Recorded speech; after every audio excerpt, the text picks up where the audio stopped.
नमस्कार दोस्तों, एक बार फिर से आप सभी का स्वागत है हमारे YouTube चैनल ITI बिहार पे। तो दोस्तों, आज का क्लास होने वाला है एम्प्लॉयबिलिटी स्किल्स का, और ये एम्प्लॉयबिलिटी स्किल्स सेकंड ईयर के छात्रों के लिए क्लास है। तो आज का क्लास शुरू करने से पहले सबसे पहले आपको बता दें कि भारत स्किल्स के द्वारा इस बार नए MCQ जारी किए गए हैं, और आपको ITI सेकंड ईयर के एग्ज़ाम देने से पहले एम्प्लॉयबिलिटी स्किल से नए MCQ से तैयारी करनी होगी। तो इस नए MCQ में टोटल 5 टॉपिक से MCQ है। तो आपको इन पांचों टॉपिक से जितने भी क्वेश्चन हैं सारे क्वेश्चन को याद करनी है। तो जैसा कि आज के क्लास में बेसिक कैरियर स्किल्स टॉपिक से क्वेश्चन को देखने वाले हैं, तो इसी तरह 4 और टॉपिक है। तो और ये एम्प्लॉयबिलिटी स्किल्स का आज का क्लास पहला है। तो इसी तरह हर क्लास में हर नए टॉपिक से क्वेश्चन को देखने वाले हैं, तो इसलिए आप इस क्लास में लास्ट तक बने रहें।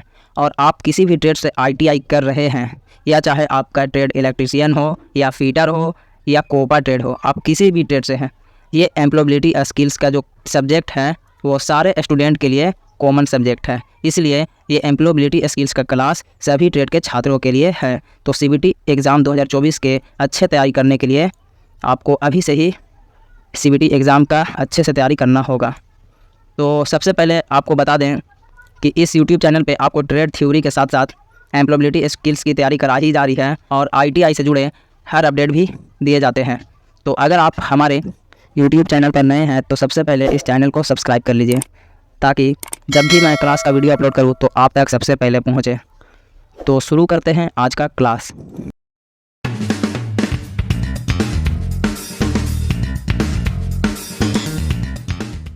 तो दोस्तों, आज का क्लास का पहला क्वेश्चन है, which of the following are included in a resume. निम्नलिखित में से कौन सा रिज्यूम में शामिल होता है। तो सबसे पहले आपको रिज्यूम के बारे में बता देते हैं। रिज्यूम एक ऐसा पत्र है जो आप जब भी किसी कंपनी में नौकरी के लिए जाते हैं तो सबसे पहले आपका रिज्यूम मांगा जाता है। रिज्यूम में आपका जो संपर्क जानकारी है, आपका क्वालिफ़िकेशन है, और आपका जो स्किल्स है उसके बारे में रहता है। आप क्या काम करते हैं, कितने दिन काम का अनुभव है, ये सब कुछ आपका रिज्यूम में शामिल होता है। तो क्वेश्चन में है, निम्नलिखित में से कौन सा रिज्यूम में शामिल होता है, तो यही देखना है। ऑप्शन ए है hobbies, favourite foods and personal interest, शौक, पसंदीदा भोजन और व्यक्तिगत रुचियाँ। तो ये तो नहीं होता है रिज्यूम में शामिल। तो ऑप्शन बी है childhood memories, dreams and aspirations, बचपन की यादें, सपने और आकांक्षाएँ। ये सभी रिज्यूम में शामिल नहीं होते हैं। ऑप्शन सी है daily routine, favourite movies and vacation plans, दैनिक दिनचर्या, पसंदीदा फिल्में और छुट्टियां की योजनाएं। ये भी रिज्यूम में शामिल नहीं होते हैं। ऑप्शन डी है contact information, educational detail, skills and work experience. तो जैसा कि आपको बताए थे कि रिज्यूम में आपके बारे में संपर्क जानकारी होती है, आपका क्वालिफ़िकेशन होता है, और आप काम क्या करते हैं, काम करने का अनुभव क्या है, वो सब होते हैं। तो यहाँ पे ऑप्शन डी सही है, इसलिए इसका राइट आंसर हो जाएगा option number D. Option number D is correct. तो नेक्स्ट क्वेश्चन है, Raghav is applying for a job at a marketing firm, what will make his cover letter easy to read. Raghav एक marketing firm में नौकरी के लिए आवेदन कर रहा है, उसके कवर लेटर को पढ़ना आसान कैसे होगा। ऑप्शन ए है लॉन्ग डिस्क्रिप्शन, ऑप्शन बी है dividing the text into shorter paragraphs, text को छोटे पैराग्राफ में विभाजित करना, ऑप्शन सी है फ़ॉन्ट का आकार बढ़ाने से, और ऑप्शन डी है ऑल ऑफ दिस। तो राघव एक मार्केटिंग फर्म में नौकरी के लिए आवेदन कर रहा है, ठीक है, लेकिन उसके कवर लेटर को पढ़ना आसान कैसे होगा। तो इसका राइट आंसर हो जाएगा option number B, dividing the text into shorter paragraphs, text को छोटे पैराग्राफ में विभाजित करना। Option number B is correct. तो नेक्स्ट क्वेश्चन है,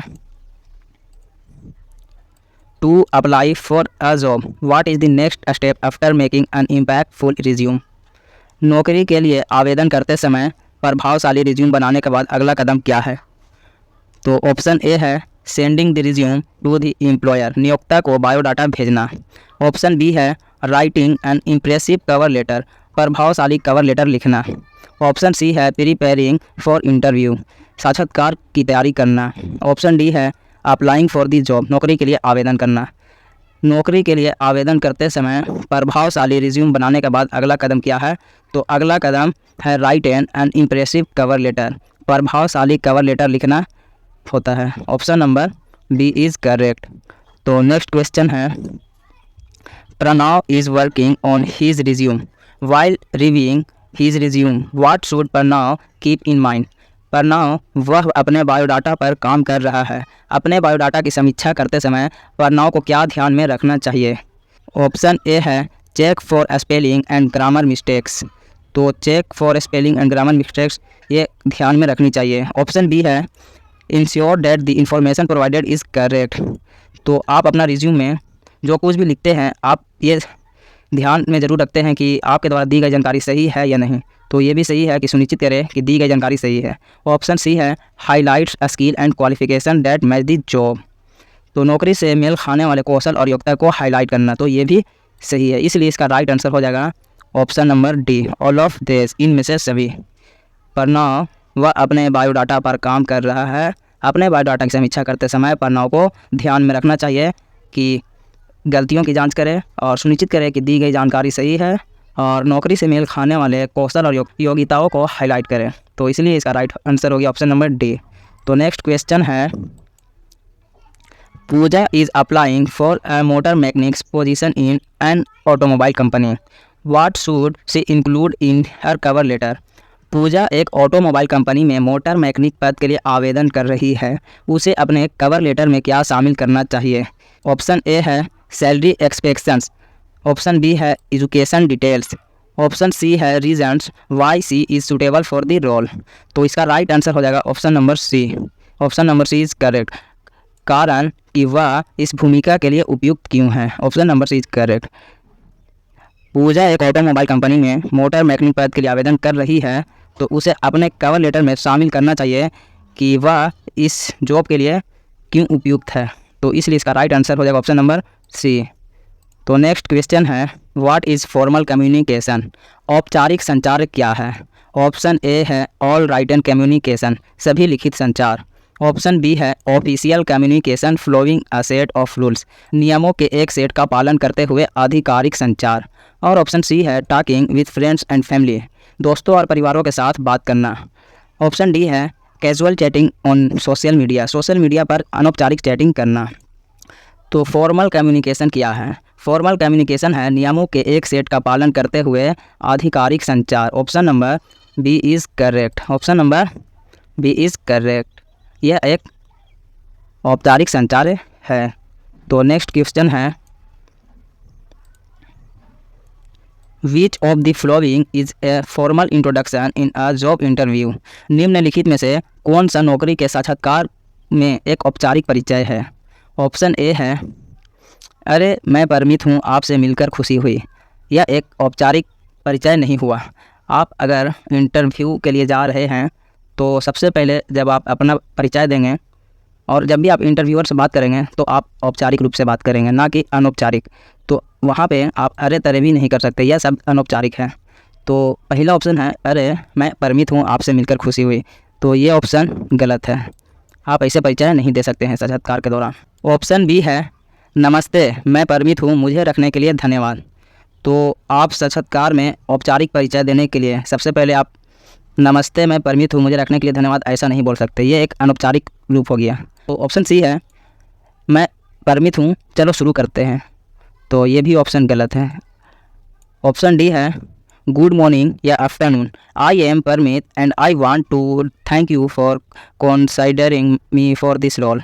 सुबह में जाते हैं तो गुड मॉर्निंग बोल सकते हैं, दोपहर में जाते हैं तो आफ्टरनून बोल सकते हैं, और आप इस तरह अपना परिचय दे सकते हैं मैं परमित हूँ और इस भूमिका के लिए मुझे चुनने के लिए आपका धन्यवाद करना चाहता हूँ। तो यह एक औपचारिक परिचय हुआ, इसलिए इसका राइट आंसर हो जाएगा option number D. Option number D is correct. तो नेक्स्ट क्वेश्चन है what is an example of formal right and communication? औपचारिक लिखित संचार का एक उदाहरण क्या है?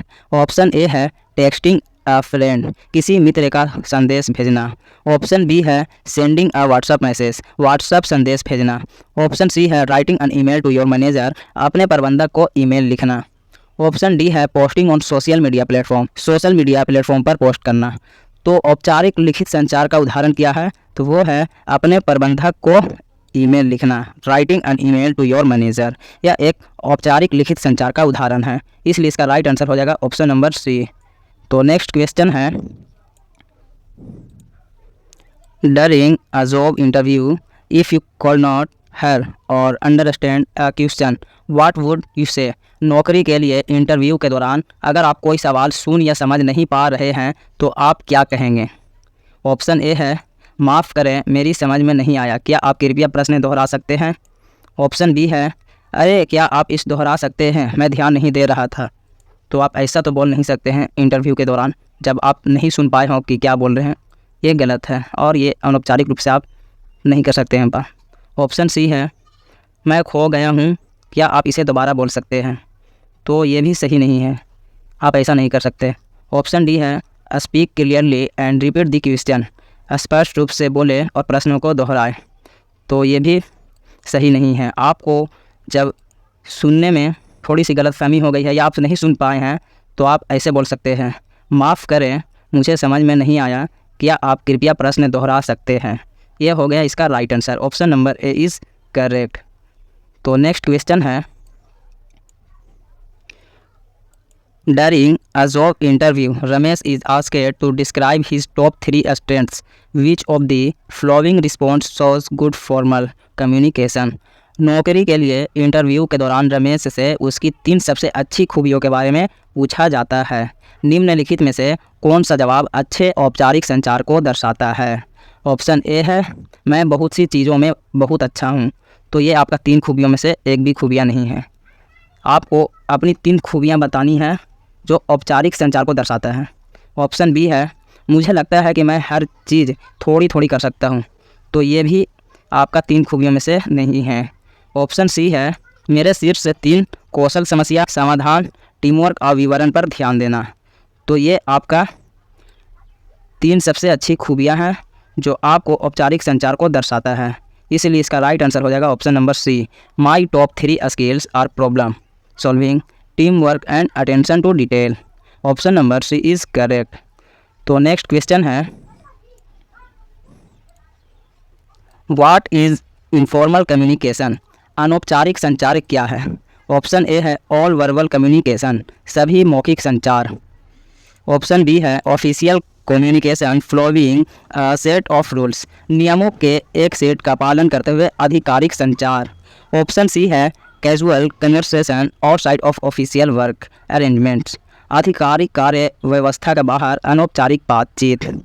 ऑप्शन डी है टॉकिंग एट ऑफिशियल मीटिंग्स, आधिकारिक बैठकों में बातचीत। तो अनौपचारिक संचार क्या है। अनौपचारिक संचार है आधिकारिक कार्य व्यवस्था के बाहर अनौपचारिक बातचीत या एक अनौपचारिक संचार है। What is informal communication. तो राइट आंसर है casual conversation outside of official work arrangements. तो नेक्स्ट क्वेश्चन है which of the following are some informal situation within the work place. निम्नलिखित में से कौन सी कार्यस्थल के भीतर कुछ अनौपचारिक स्थितियां हैं। ऑप्शन ए है कैंटीन या कैफेटेरिया में खाना खाना। तो ये भी अनौपचारिक स्थितियां हैं कार्यस्थल के अंदर। ऑप्शन बी है drinking water near the water cooler के पास पानी पीना। तो ये भी सिचुएशन इनफॉर्मल है। ऑप्शन सी है waiting of walking in the lobby hallway में इंतज़ार करना या टहलना। तो ये भी अनौपचारिक सिचुएशन है कार्यस्थल के अंदर में। तो इसलिए इसका राइट आंसर हो जाएगा option number D all of this. Option number D is correct. तो नेक्स्ट क्वेश्चन है और ये इस क्लास का लास्ट क्वेश्चन है। तो इस क्लास में आज 13 क्वेश्चन को कवर किए हैं और नेक्स्ट क्लास में 14 क्वेश्चन से स्टार्ट करेंगे। और उस क्लास में जो आज का जो पहला टॉपिक था उस टॉपिक से जितने भी क्वेश्चन हैं सारे क्वेश्चन को कम्प्लीटली आपको पढ़ा देंगे। तो उसमें टोटल 25 क्वेश्चन हैं। तो आज करा दिए हैं 13 और जो नेक्स्ट वीडियो आएगा उसमें 14 से 25 तक को करवाएंगे। और ये पूरी तरह से आपको एक टॉपिक से करा दी जाएगी क्लास। तो इसलिए आप इस चैनल को सब्सक्राइब कर लीजिए कि अगला क्लास भी आपके पास चले जाए। तो क्वेश्चन है what are some advantage of informal communication at the work place. कार्यस्थल पर अनौपचारिक संचार के कुछ लाभ क्या हैं। ऑप्शन ए है helps people work together better, लोगों को एक साथ मिलकर बेहतर काम करने में मदद करता है। यह एक अनौपचारिक संचार के लाभ है। तो नेक्स्ट ऑप्शन भी देख लेते हैं। ऑप्शन बी है makes things more official at work, काम पर चीज़ों को आधिकारिक बनाता है। ऑप्शन सी है creates strict environment at work, काम पर एक सख्त माहौल बनता है। तो ऐसा नहीं होता अनौपचारिक संचार में। ऑप्शन डी है मेक्स पीपुल टॉक लेस, लोग को कम बात करने पर मजबूर करता है। तो इसका राइट आंसर हो जाएगा कार्यस्थल पर अनौपचारिक संचार के कुछ लाभ हैं। तो वो लाभ है लोगों को एक साथ मिलकर बेहतर काम करने में मदद करता है। Option number A is correct. तो दोस्तों आज का था ये लास्ट क्वेश्चन। अगर आपको ये क्लास अच्छा लगा हो तो आप इस क्लास को लाइक कर दीजिए और ज़्यादा से ज़्यादा शेयर कर दीजिए। और अगर आप हमारे यूट्यूब चैनल पर नए हैं तो सबसे पहले आप इस चैनल को सब्सक्राइब कर लीजिए ताकि आपको ITI से जुड़े सबसे पहले अपडेट आपको मिले। तो फिर मिलते हैं बहुत जल्द। जय हिंद।